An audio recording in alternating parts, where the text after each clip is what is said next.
Hop, il montre ses muscles, Ouais. il montre ses muscles. C'est pour les views. C'est pour les views. Très bonne intro d'ailleurs. On commence le podcast. C'est Salut filmé. les gars. Quel plaisir de vous retrouver encore une fois dans ce podcast. Le podcast où je rencontre des gens à Dubaï qui ont, qui m'ont inspiré, que j'ai rencontré récemment ou il y a longtemps. Des gens qui ont accompli des choses intéressantes. Et le but de ce podcast, c'est de vous faire partager leur succès, leur chemin vers le succès. Et voir aussi qu'est-ce qui les a fait venir à Dubaï. Voilà, merci de vous abonner, de mettre vos likes et de lâcher des commentaires aussi. Aujourd'hui, mon invité c'est Coach Nicolas. Bonjour. Bonjour. Alors, premier Canadien sur le podcast. Ouais, chanceux. T'es chanceux. On va, tu vas nous faire écouter l'accent québécois. Ouais, je sais, pas trop intense parce que sinon je pense qu'il y en a qui, on va en perdre une couple. Ouais, c'est vrai. Coach Nicolas, je pense qu'on s'est rencontrés sur, on a d'abord parlé sur Instagram il y a un an.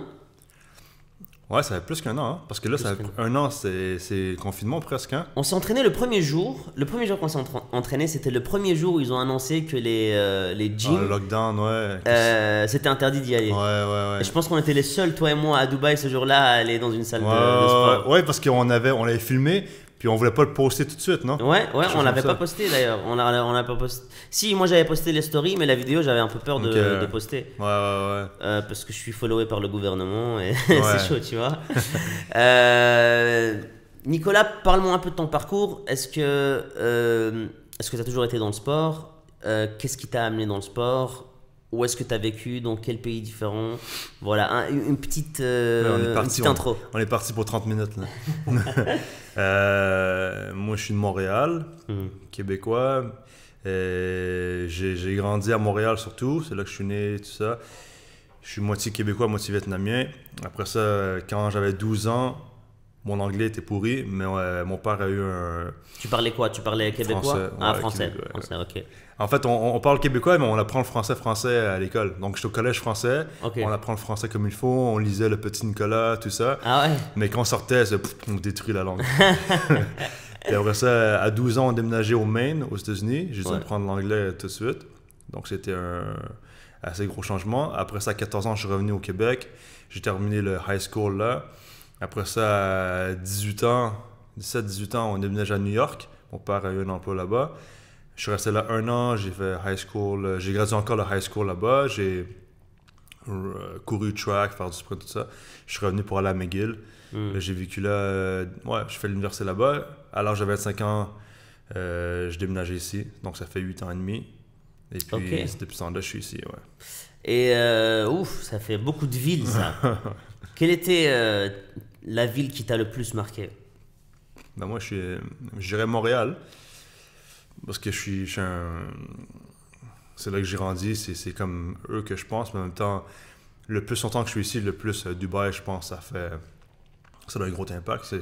Ça fait 8 ans et demi, c'est quand même une grosse partie de ma vie.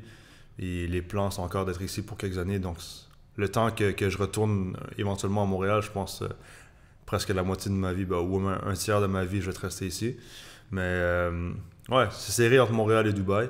Je dirais que ma mentalité aussi, c'est un mélange des deux. Ok. Je suis encore deep inside québécois et tout, mais je pense aussi, comme beaucoup de personnes qui viennent à Dubaï, je pense que c'est les entrepreneurs, des personnes qui veulent aller plus loin dans leur carrière, l'ambition, qui recherchent un peu l'aventure et tout. Alors que, un peu comme j'imagine partout ou au Québec, les gens sont contents de rester au Québec. Ouais.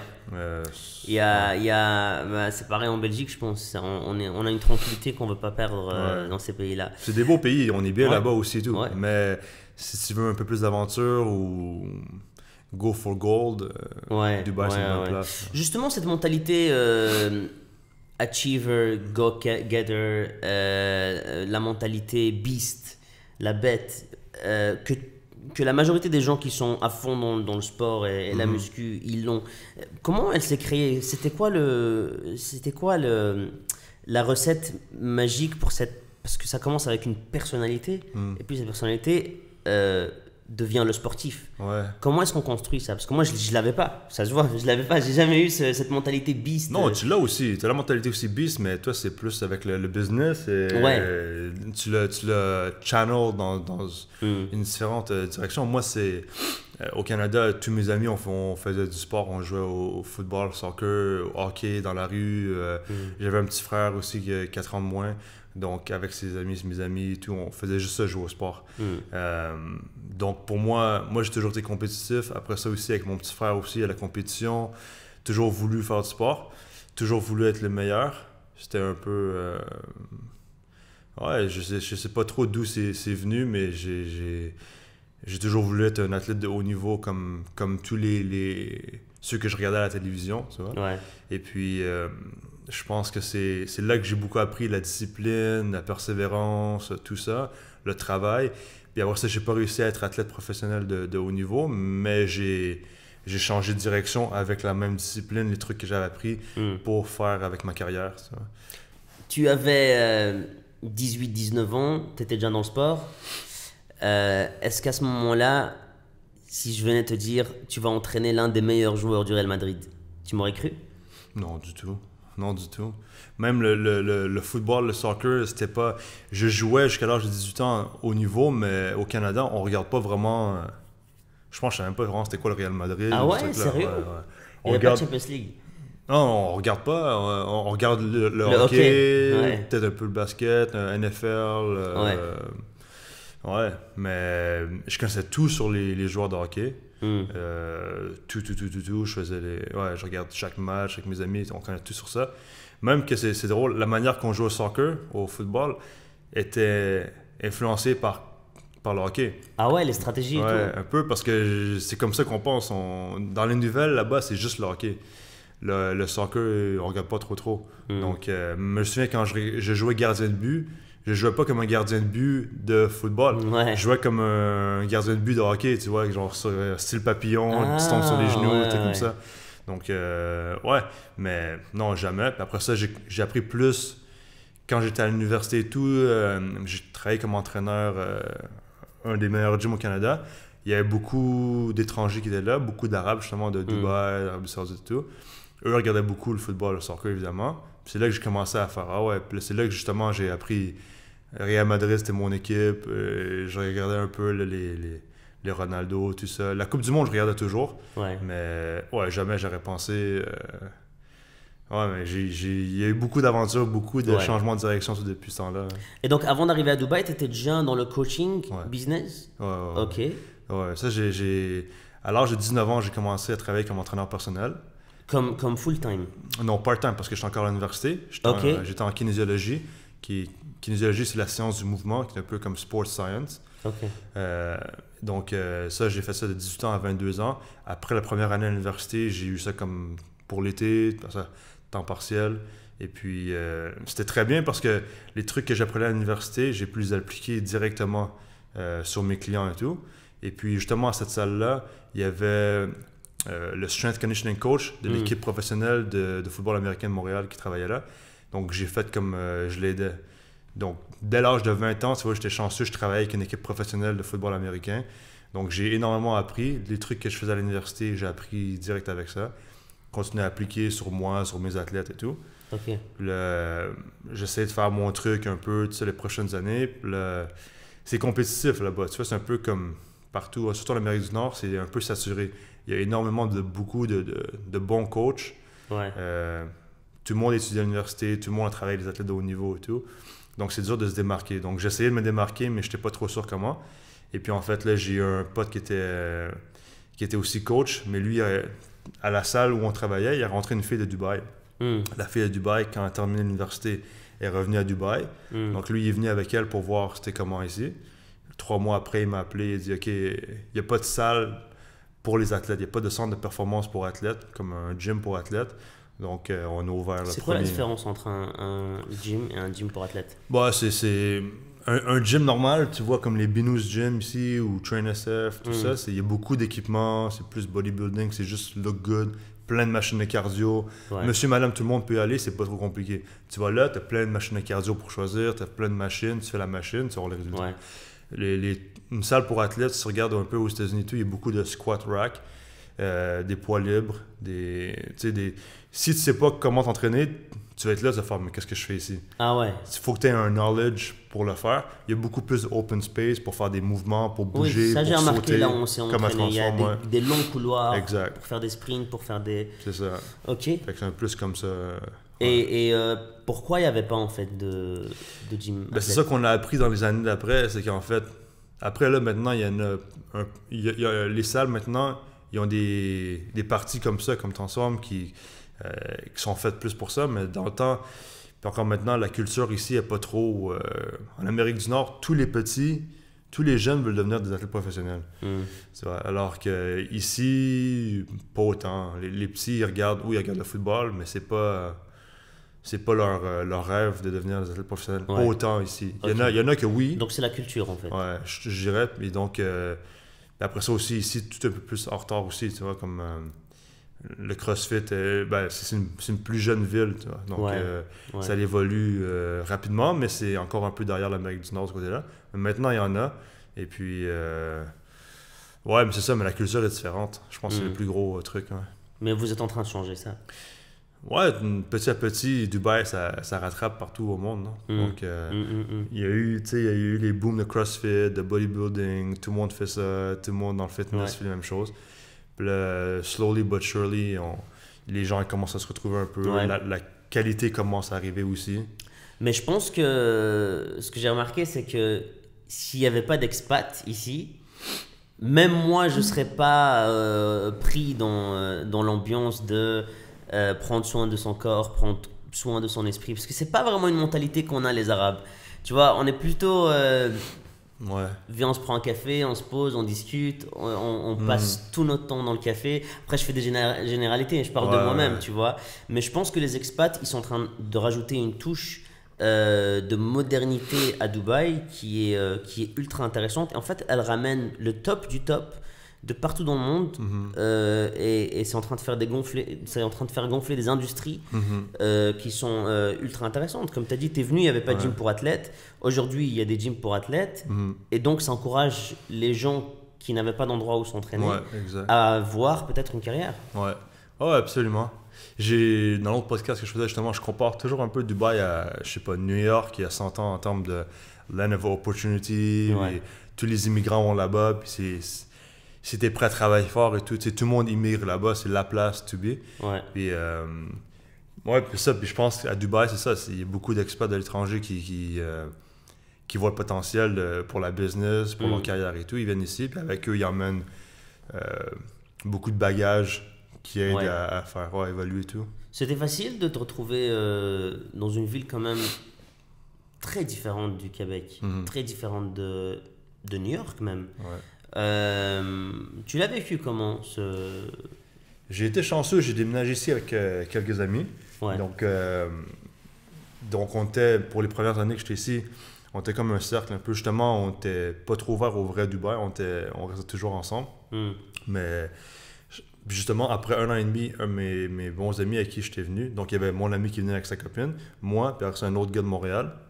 L'autre gars de Montréal, après 1 an et demi, il n'a vraiment pas aimé l'expérience, il retourne à Montréal. Et puis, il est là depuis, il fait son truc là-bas. L'autre gars aussi, on fait son truc à Montréal.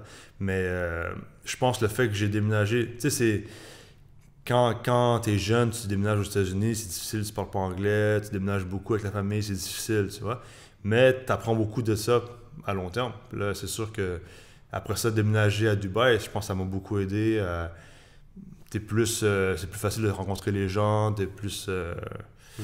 plus facile, t'es plus flexible et tout. Ça. Ouais. Et donc, tu commences ici, tu entraînes des gens à droite à gauche. Et comment le hasard a fait que tu as rencontré des footballeurs de haut niveau ici? Comment tu as construit cette... parce que tu as dit au Québec, aux États-Unis, c'était chaud d'avoir des clients normaux. Et ici, tu viens et tu arrives à avoir des clients de ultra haut niveau. Est-ce que tu visais ça ou est-ce que c'était venu par accident ou... Non, c'est intéressant ça. Après, Oui, c'est très compétitif en Amérique du Nord. Ici aussi, c'est compétitif, mais la qualité gagne toujours à la fin de la journée. Donc déjà, j'avais, je pense, un avantage quand je déménageais ici parce que, en termes d'éducation, d'expérience et tout, j'étais d'avance sur la plupart des entraîneurs ici. Mais un des trucs que j'ai remarqué depuis, j'étais chanceux d'être entraîneur dès l'âge de 19 ans. J'ai pu voir des trucs. Moi, quand j'étais là, il y avait des gars de 30, 35 ans qui étaient là aussi, qui travaillaient avec moi, qui étaient au même stage que moi. Eux, ils étaient à temps plein, mais ils faisaient autant d'argent que moi, tu vois, genre par heure et tout. Et ça m'a fait un peu réaliser que dans n'importe quelle industrie, mais surtout en fitness, c'est pas juste how much you know, combien tu sais, c'est le marketing, le branding, la réputation, word of mouth, tout ça. Puis là, en plus, avec social media nowadays, il faut que tu joues aussi le jeu des réseaux sociaux. On a l'impression que tout le monde est coach maintenant sur les réseaux Ouais, sociaux. mais c'est pas tout le monde qui le fait comme il faut. Parce que justement, tout le monde fait la même chose.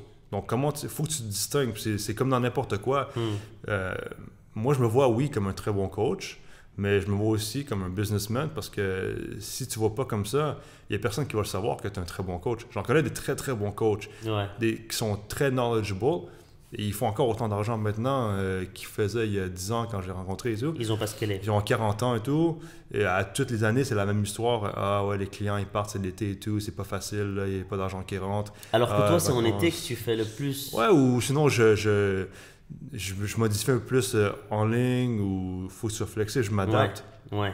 Mais je pense, une des grosses choses que j'ai appris dès le début, c'est il faut que tu donnes... faut que tu penses comment tes clients vont penser aussi. Pourquoi est-ce qu'ils s'entraîneraient avec toi? Pareil pour le en ligne et tout, ou en personne.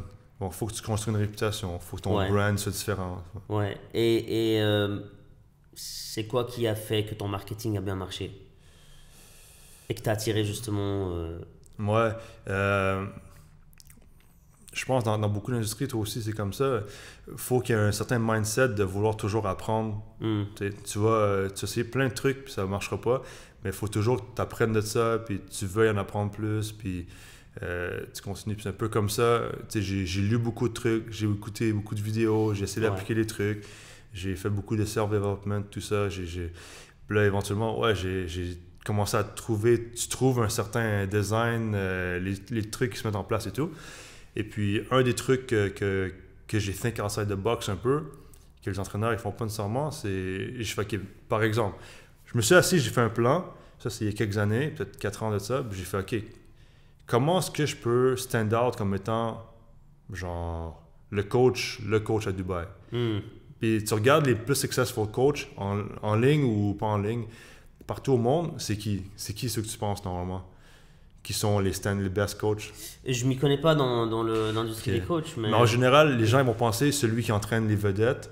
Ah oui, dans ce sens-là. Tu sais, genre les movie stars à LA. Les influenceuses, ouais.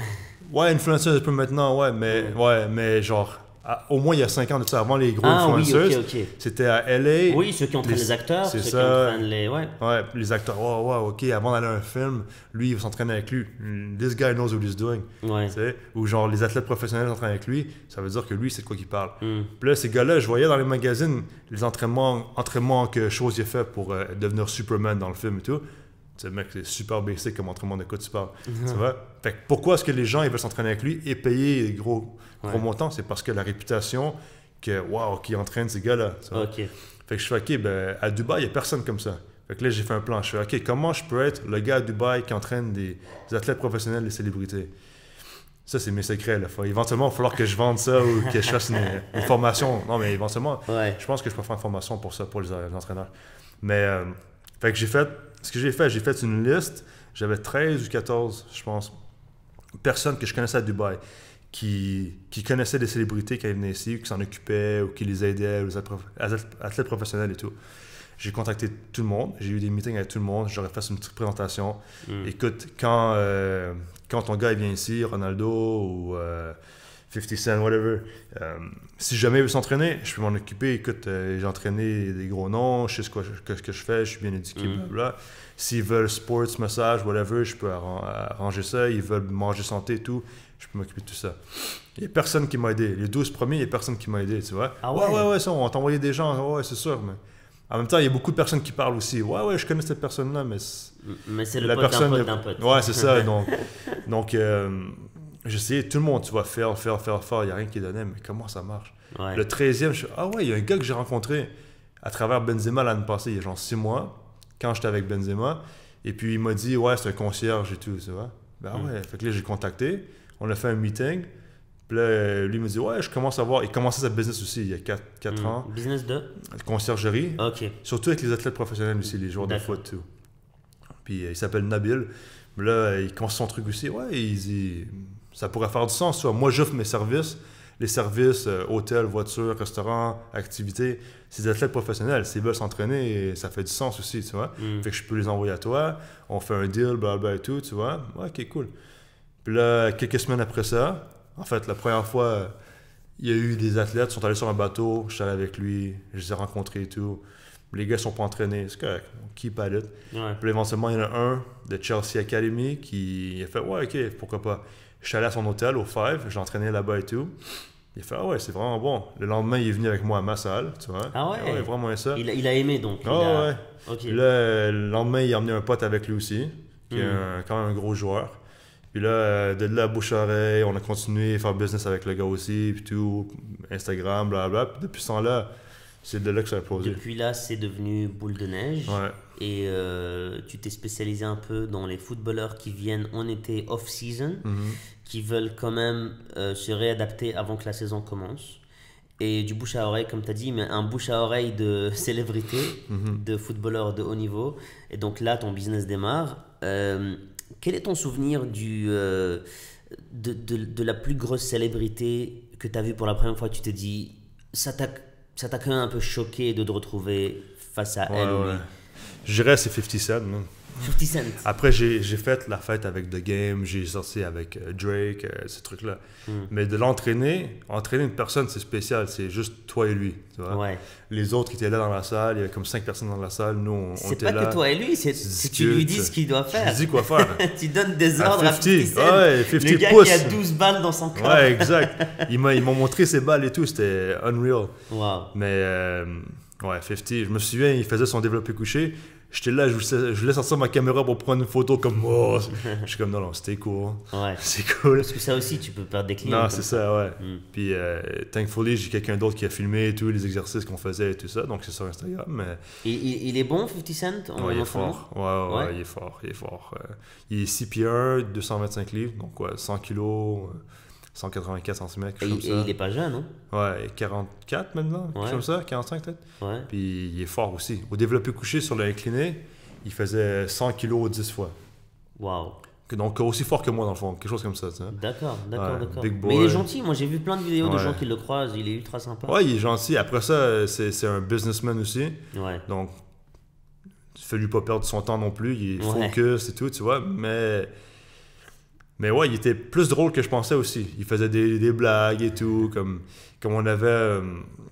on a eu un moment qui, je pense que ça résumait très bien comme manqué, tu vois. J'entraînais un autre joueur de foot, Danny Williams, qui était là aussi pendant la même semaine. Et puis là, Danny était là avec 3 autres personnes, je pense, à la table.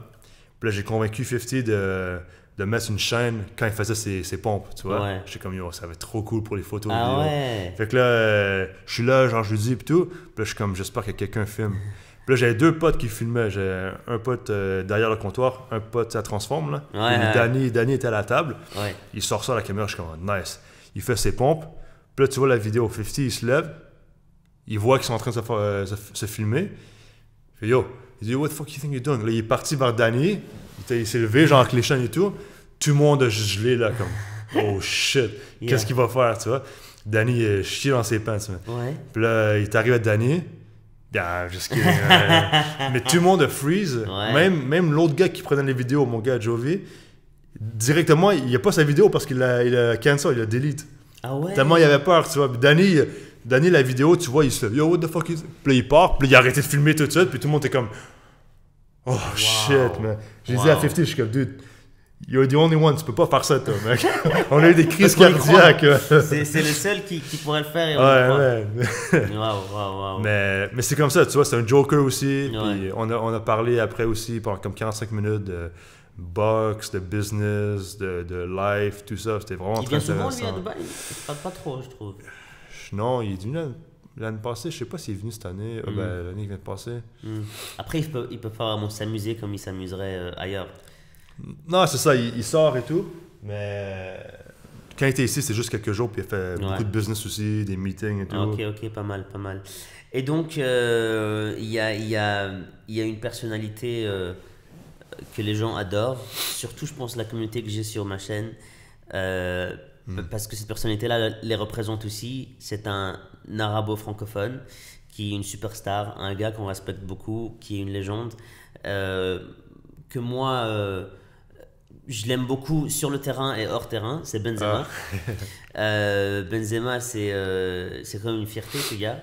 C'est un très très très bon joueur et un gars discret mais efficace. C'était comment d'entraîner une superstar du Real Madrid? Ben, c'est ça, Karim, c'est un super bon gars, il est super gentil, il est down to earth et tout, mais après ça, moi, je les connais aussi d'une très privée, tu vois. Quand j'ai rencontré, c'était juste moi, lui et un autre gars. Donc, c'est un peu... Intime. Ouais, c'est ça, genre, c'est pas... tu réalises pas, avec beaucoup de ces gars-là, pour moi, tu les parles comme n'importe qui, Oui. genre, tu sais. Oui, tu les respectes, tu fais attention un peu à ce que tu dis, je vais pas dire, ouais, mais si, il est trop fort. Mais genre, en même temps, t'es toi-même et tout, tu vois. C'est seulement après quand t'es allé au Dubai Mall, on est sorti dans des clubs et tout, au resto, que tout le monde nous court après, tu fais genre shit man, c'est une autre vie. Mais Karim, c'est un bon gars, il travaille fort, c'est pas pour rien que sur Instagram, tout le monde dit tout le temps hashtag charbon et tout, Karim, parce qu'il même des fois quand il passe au Dubaï, comme l'année passée, il s'en allait aux Maldives. Et puis, il est passé ici 48 heures. Et puis, il m'avait contacté quand il était dans l'avion. Il dit, ouais, on va s'entraîner. Quand il est atterri, il était allé à l'hôtel, je suis allé chercher, il s'entraînait direct, tu vois. À tous les jours, il s'entraîne. Ah ouais, il perd pas de temps, lui. Ouais. Même si c'est quelque chose de pas trop intense, mais il va dans la salle, il va travailler un peu. Donc, c'est pas pour rien que ça fait presque 10 ans, je pense, qu'il est au Real Madrid. Il sait qu'est-ce qu'il a amené là. Puis ça, c'est important parce qu'il y a beaucoup de joueurs de foot ou n'importe qui arrivent au top, qui ont un peu de succès, puis ils oublient comment ils sont rendus là, puis ils commencent à s'asseoir sur les lauriers. Sur sa célébrité, sur sa... Ouais. Puis après ça, tu vois, ça se passe plus ou moins bien après. Il faut que tu continues à faire... faut que toujours que tu t'entraînes ou que tu travailles comme si c'était le deuxième, tu vois. Ouais, c'est la mentalité beast. Ouais. Qui ne s'arrête jamais. C'est ça. Tu es arrivé à un certain stade qu'on pourrait qualifier de successful. Comment garder l'endurance du succès? Comment te dire, ok, j'ai construit quelque chose de bien, je suis fier de moi.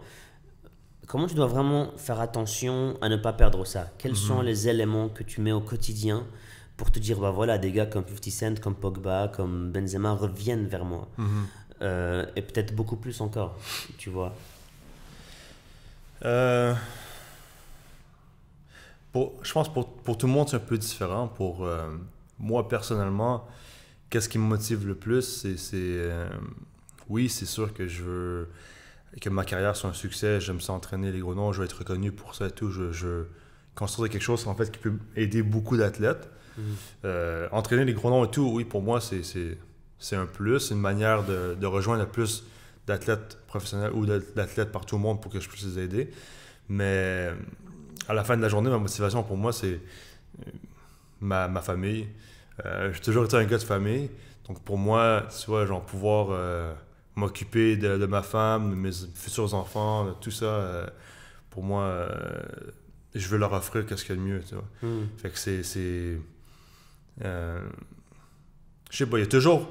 Je pense qu'il faut toujours... tu peux look back puis être content de où t'es rendu et tout, mais tu veux toujours plus aussi. Il faut que tu trouves des nouveaux challenges. Ouais. C'est la même chose avec mon entraînement aussi. Mon entraînement, je m'entraîne presque tous les jours. Je m'entraîne encore comme un athlète de haut niveau, d'une certaine manière. Et pour moi, c'est juste parce que j'aime même vivre ma vie comme un athlète de haut niveau. Tu vois, la même mentalité et tout. Donc, si j'ai pas... Comme là, tu vois, je me suis donné un objectif. Depuis le 1er janvier, j'ai pris mes photos le 1er janvier, après avoir mangé un petit peu trop pendant les fêtes et tout. Puis là, j'ai fait, OK, dans 30 jours, je vais faire une transformation. Puis après ça, je vais vendre des programmes de fat loss aussi pour les athlètes et tout. Mais je me donne une motivation pour que je m'entraîne parce que sinon, je trouve que si tu ne recherches pas à t'améliorer, tu fall behind. Ouais. Tu tombes à l'arrière. C'est trop facile de. Dès que tu es dans la zone de confort, tu viens paresseux, tu fais pas le extra work qu'il faut. Donc faudrait peut-être toujours avoir des petits goals, des petits goals puis des big goals aussi. C'est bon une fois ton temps comme là, début janvier, c'est bon de s'asseoir puis de se dire bon, c'est quoi le but pour 1 an, c'est quoi le but pour 5 ans ou 15 ans, où est-ce que je veux être. Puis là, tu work back de là, tu te dis okay, comment j'arrive à ça. Parce que c'est vrai, après, peut-être que tu n'y arriveras pas, mais au moins, tu vas beaucoup plus progresser que si tu faisais juste au pif, gauche à droite. C'est là que tu sais, commencer. Les gens, surtout à Dubaï, ça, à gauche, à droite, ouais, on peut faire ça, ce projet-là, ce projet-ci, et tout. Next thing you know, tu as fait 10 000 projets, mais tu n'as pas avancé dans tes projets à toi. Ça. Ouais. Donc, donc il faut que tu stay focus. Après ça, il y a plusieurs trucs, je pense, qui aident. Tu t'entoures d'autres personnes, tu côtoies des personnes qui sont même mentalité, même ambition aussi. Parce qu'on ne va pas toujours être tous motivés, mais quand tu as des lows, quand tu es moins motivé, les personnes qui sont autour de toi, ils vont te motiver encore. Ouais, s'entourer des bonnes personnes. Tu as mentionné 10-15 ans, un plan de 10-15 ans à l'avance, un but. On dit toujours que les footballeurs savent qu'ils ont une carrière qui va s'arrêter quand ils auront 30 ans, 33 ans. Et après, leur corps ne suit plus, etc. La fin de la carrière. Et c'est vrai que beaucoup de footballeurs ont déprimé et beaucoup ont pleuré le dernier match. La fin d'une carrière, ça t'a déjà travaillé en tant que coach ou c'est totalement différent dans le milieu des coachs? Avec l'âge, je veux dire. Ouais. Ben, faut que tu modifies un peu, c'est sûr. Moi, tu sais, je vois encore des personnes à mon âge ou à 35 ans qui... Leur brand, c'est qu'eux, ils ont un six-pack puis ils s'entraînent comme des fous et tout. Mais ça, rendu à 40 ans, 45 ans, tu peux plus le faire. Il faut que tu commences à planifier un peu justement d'avance puis tu builds un brand sur quelque chose d'autre que... Parce que j'ai fait le fitness influencer, right? J'ai fait le covered men's health, j'ai fait avec tous les sponsors, tout ça. Puis là, j'ai fait, OK, premièrement, ça me rapportait pas tant d'argent. Puis deuxièmement, tu te blesses 1-2 fois, tu sais quoi après? Ouais. Alors que si, genre, ta réputation, c'est que tu entraînes les plus gros noms ou que tu as des résultats avec tes clients, un truc comme ça, même si tu as un petit ventre ou t'es pas 8-pack all year round, tu peux continuer le business. Donc, tu vois, à 50 ans, 60 ans, c'est les résultats qui parlent pour eux-mêmes. C'est les gars que tu as coachés, c'est pas nécessairement que toi, tu es un super coach. Hein. Ouais, il y a un truc étrange, c'est qu'en fait, être coach, c'est avoir beaucoup d'informations, de connaître le corps humain et aussi d'avoir un discours de motivation. Moi, ça me dérangerait pas d'avoir un coach qui n'a pas un corps de malade. Mais ça te motive quand même de l'avoir un, non? Ça motive, mais je veux dire ce que j'ai compris de par les coachs que j'ai vus et tous les coachs parmi toi, vous avez tous des corps de malades, mais c'est plus en écoutant ce qu'ils me disent dans l'entraînement que je me transforme. C'est pas en les regardant, tu vois ce que je veux dire? Ah, c'est sûr, mais après ça, c'est un peu comme ton CV aussi. Si tu es en forme, tu regardes le coach, tu sais, OK, ouais, lui, je peux lui faire confiance, il sait comment faire. Si le gars il a déjà fait Miss Olympia, puis maintenant il est rendu à 60 ans, puis il est rendu gros, c'est une different story. Mais, tu sais, j'en connais des coachs, ils sont pas en forme. Tu te dis, mais pourquoi est-ce que je le croirais, lui? Pourquoi tu le paierais, genre 600 dirhams pour l'heure? S'entendre avec lui, c'est lui, il s'occupe même pas de son corps. Oui, mais est-ce que ça pourrait être un bon coach ou pas? Ouais, mais ça dépend. Oublions l'image. C'est quoi ses crédibilités? Comme je te dis, s'il a 50 ans, il a entraîné plein d'athlètes de haut niveau, des athlètes qui sont rendus aux Olympiques, qui ont gagné la Coupe du Monde et tout, il sait quoi qu'il parle. Ou si, quand il était plus jeune aussi, il était crazy abs et tout, Mais si il n'y a pas vraiment de résultats à montrer, pourquoi est-ce que tu le paierais? Tout le monde peut dire, ouais, c'est ça la science et tout. OK, mais si tu connais la science, tu sais comment s'y rendre et tout, moi, je suis plus en forme que toi. Pourquoi je t'écouterais, toi? Mais moi, il y a l'inverse qui me fait peur aussi. Ouais. Et ça, c'est intéressant. C'est les gens super musclés, Ouais, etc. ouais. et qui prétendent être coach. C'est vrai. Et tu les payes. Et en fait, ils ont la technique que pour eux-mêmes. Ouais, c'est vrai. Et toi, tu viens, tu as un but différent. Ouais. T'es plus petit, t'as un peu de fat. Ils n'ont pas commencé là où toi, tu veux commencer. Ouais. Donc, ils te donnent les mauvaises types. Donc, c'est là où, pour moi, il y a une gray zone Ouais. de coach qui paraissent wow en tant que coach et d'autres qui n'ont pas le look de coach. C'est vrai. À qui faire confiance aujourd'hui sur les C'est réseaux vrai. sociaux, sur les... Ouais, c'est vrai. Je pense qu'il faut que tu fasses un peu tes devoirs, si tu veux. Parce que c'est un investissement dans ta santé. C'est quand même beaucoup d'argent aussi, avoir un entraîneur personnel et tout. Donc, je pense qu'il faut que tu fasses tes devoirs, tu regardes, OK, c'est quoi tes facteurs, c'est quoi tu recherches en fait. Parce que c'est vrai que maintenant, il y a beaucoup des influenceurs et tout qui ont plein de followers, sont commandités par des marques et tout, ils ont des six-packs et tout. Ah ouais, lui, puis là, il commence son coaching programme.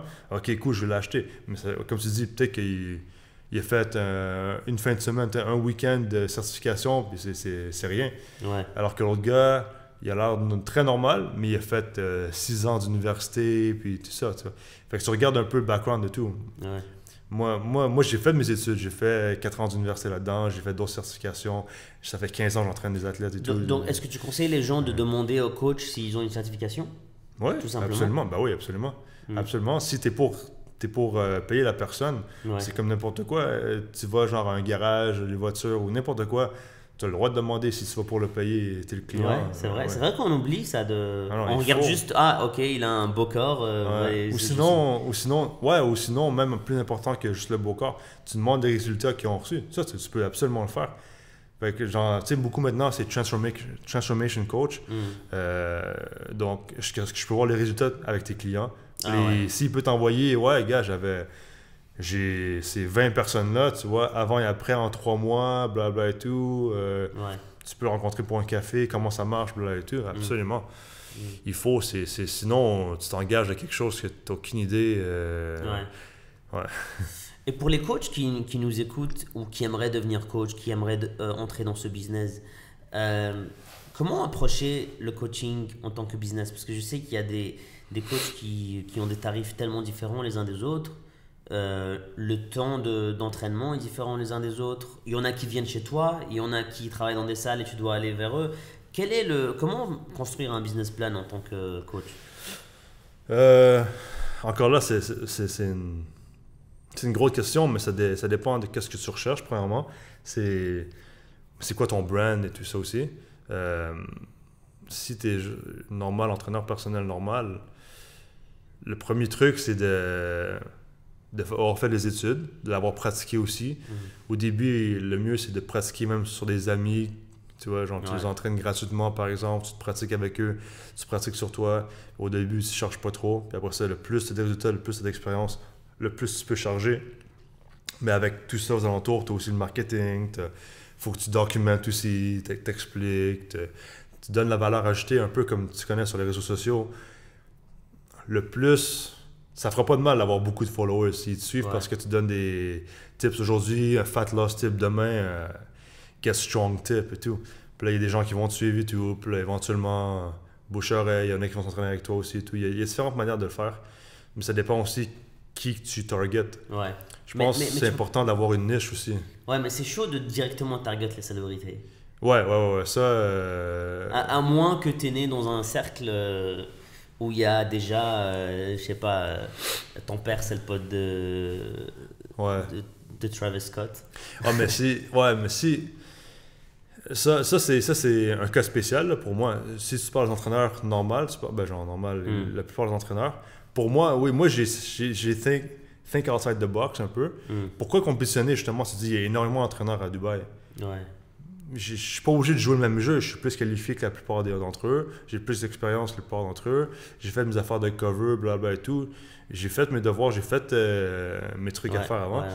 Pourquoi me battre avec eux je sais pas, pour 250 dirhams de l'heure? Mais justement, toi, t'es entré dans cette direction-là, et ce qui a fait que tu as aussi ouvert les yeux d'autres coachs vers ce milieu-là. Est-ce que maintenant, il y a plus de compétition dans l'entraînement d'athlètes de haut niveau et de stars? Oui, il y en a quelques-uns qui essaient de faire aussi. Sûrement qu'il y en a plusieurs, mais qui ne sont pas tous connus. Un peu comme tout, comme tu disais, il faut que tu veux continuer à toujours progresser. Donc, je continue à faire des fois des longues heures ou à faire qu'est-ce qu'il faut faire pour être là. Même si je focus sur, disons, le en ligne ou mes différents trucs, je continue à faire du bon boulot. En même temps, tu essaies de consacrer du temps à continuer à progresser la carrière, la business. Puis ça veut dire continuer à faire les networks. Tu sais, comme avant-hier, j'ai rencontré un agent qui venait du Canada, un agent de foot. Donc, tu sais, aller prendre un café avec un comme ça, faire des contacts. Tu sais, si jamais tes joueurs ont besoin, il y a quand même des gros joueurs aussi. Si jamais tes joueurs ils veulent quelque chose, ils viennent à Dubaï. Tu rencontres d'autres personnes, tu continues à faire ton network, tu fais, tu sais, genre, tu keep up, tu keep in touch avec les gens et tout. Justement, elle est comment la vie à Dubaï niveau en dehors de la salle de gym? Je sais pas. Tu sais pas. Non, mais je veux dire, le lifestyle à Dubaï, il y a beaucoup de gens qui nous regardent, qui suivent ce podcast juste pour un peu comprendre et s'imprégner du lifestyle de Dubaï, parce qu'il y en a d'entre eux qui veulent venir vivre à Dubaï, il y en a qui sont venus vivre à Dubaï grâce à ce qu'on met sur YouTube.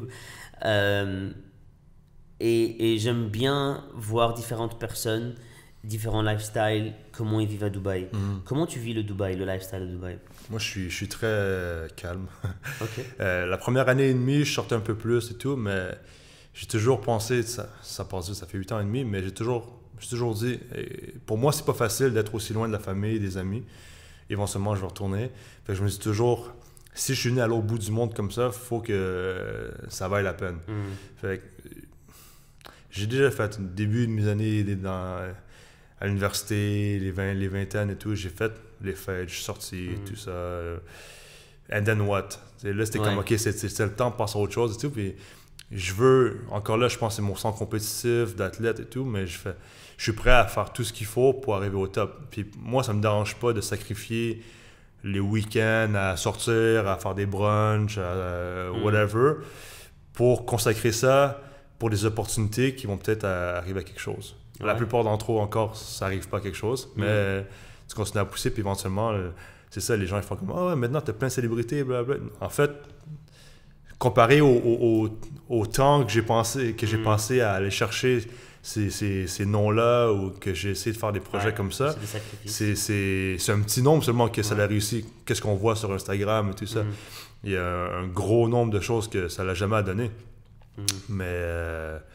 Mais ouais, donc moi, je travaille 6 jours semaine. Ouais, je travaille 6 jours semaine. C'est difficile d'être calme à Dubaï parce que Dubaï te tire vers la fête, vers les restaurants, vers les... Mais j'ai marié quelqu'un là, tu vois, justement, c'est pour ça que je disais, la première année et demie, j'avais pas vraiment de copine instable. Puis là, après ça, j'ai trouvé une fille, puis là, je me suis marié, puis tout ça, on s'est posé. Donc, elle est sur la même longueur d'onde aussi, même vibe. Donc, ça l'aide beaucoup. Les deux, on travaille comme 6 jours semaine, on travaille fort et tout. Donc, moi j'étais rendu à un stage dans la vie où ça me dérange pas trop de pas sortir. Je suis pas un gars, moi, c'est vraiment... Encore là, si je vais à Montréal, mes amis ils sortent et tout, c'est beaucoup plus difficile. Mais ici, je me suis comme entouré de personnes qui sont aussi des travailleurs, monsieur et tout. Donc, si je travaille 6 jours semaine, c'est presque normal. Les autres aussi, ils font ça. Ouais, moi, j'envie les gens qui ont 50 ans et qui font encore la fête. Moi, je peux pas. Et puis, mec, j'ai tout fait à Dubaï. J'ai fait la fête en arabe, en français, en anglais. Je me suis retrouvé parfois dans des clubs indiens, dans des clubs asiatiques. Et j'ai vraiment tout fait et j'ai plus ce besoin de faire la fête, mais quand par accident on fait une fête comme ça qui n'est pas organisée à l'avance, ça fait du bien, ça fait plaisir, même si le lendemain le réveil est difficile, mais ouais, donc c'est sympa de voir que quelqu'un est en train de vivre Dubaï de manière calme.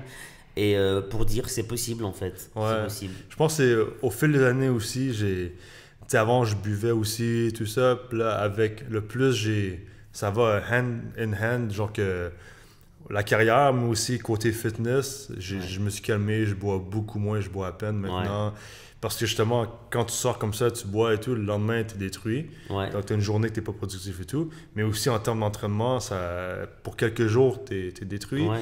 Tu vas prendre Mais du dans tout, gras, en fait. tu perds du muscle. Au plus je lis, au plus j'écoute des podcasts, au plus je me rends compte que les plus grands, les plus grands businessmen, les plus grosses têtes du monde, bah, ils boivent pas en fait. Ouais, pourquoi ouais, Ouais. Ça te ralentit en fait. Ouais, c'est ça, je comprends que les gens le font et tout, puis je l'ai fait aussi énormément de fois. Ouais. Mais on dirait, je sais pas, quand t'es vraiment motivé à atteindre des objectifs, C'est plus important c'est que, ça, tu te dis pourquoi. Ouais, ou tu peux t'amuser, mais sans avoir à détruire ton corps. Ouais, voilà. Voilà. Bon, tu sais, au Canada maintenant, c'est rendu légal la marijuana. Ouais. Fait que c'est le week-end, je serais plus porté avec des amis, avec la famille, on Ok. fume, calme, ça Ok. détruit pas ton corps comme l'alcool. Ouais. L'alcool, après, c'est... Ouais, Ouais. c'est chaud l'alcool. Puis c'est toujours comme... C'est quoi ton long-term goal ou short-term? Short-term, ouais, ok. C'est comme si tu manges McDo et tout. Je dis pas que je le fais pas, mais tout ça, puis après ça, tu te dis, ah merde, je vais Ouais, avoir un tu regardes. six-pack, puis là, j'ai fall behind, il faut que je retravaille encore pour ça, Ouais, tu vois. ouais. Alors que si tu peux te contrôler, tu fais, ok, là, je suis rendu plus proche de mon but. Puis si c'est un gros but qui te motive vraiment, genre la famille, subvenir aux besoins de tes enfants et tout ça, pour moi, c'est un no-brainer. Ouais. Ça va tous ensemble, tu vois, genre... Mm. Ben écoute, c'est cool tout ça. J'ai l'impression d'avoir besoin de plus de temps pour discuter de Ouais. plusieurs autres choses, mais peut-être un deuxième podcast dans l'avenir. Mais en tout cas, très inspirant, mec. Bravo pour ce que tu as accompli et je trouve que c'est inspirant et c'est pas facile ce que tu as fait. Vraiment, c'est quelque chose qu'il faut pas oublier. Être dans une ville qui est full de concurrence et d'essayer de te démarquer professionnellement de manière aussi rapide. C'est vraiment exceptionnel, donc je te félicite. Merci, Et merci d'être revenu dans le podcast. C'est un plaisir, merci. Et j'écris mon nom sur Google Podcast pour voir si mes podcasts sont en ligne. J'ai trouvé le podcast qu'on avait fait il y a 4 mois, je pense, Ouais, c'est dans un le bon lockdown. podcast. Ouais. C'est le seul truc que j'ai Ah vu. Donc ouais. voilà, ça fait plaisir. J'aime bien la culture podcast, ça fait plaisir. Donc voilà, coach Nicolas, merci beaucoup. Merci beaucoup. Je te souhaite que du succès. Merci d'être venu. Ça fait plaisir. Et voilà. À bientôt, j'espère. Bah, à bientôt. Et arrête de me saouler pour que je vienne dans les salles de gym. C'est pas fait pour moi. C'est pas. Moi, j'ai abandonné avec toi. Je veux pas détruire mon beau bide. Je veux le garder comme ça. Il est parfait comme ça. Il est parfait, merci. Les gars, merci d'avoir suivi. Et voilà, dites-nous ce que vous avez pensé de ce podcast. Et n'hésitez pas à suivre Coach Nick partout sur Instagram. Est-ce que tu as une chaîne YouTube? Non, c'est plutôt Ouais, Instagram. aussi. Ouais, Ok. ouais. Je sais pas comment le trouver. C'est Nicolas Saint-Maurice ou Instagram. Ouais. Restons sur Instagram. Et voilà, merci d'avoir suivi. Et je vous vois dans la semaine prochaine. Ciao, ciao.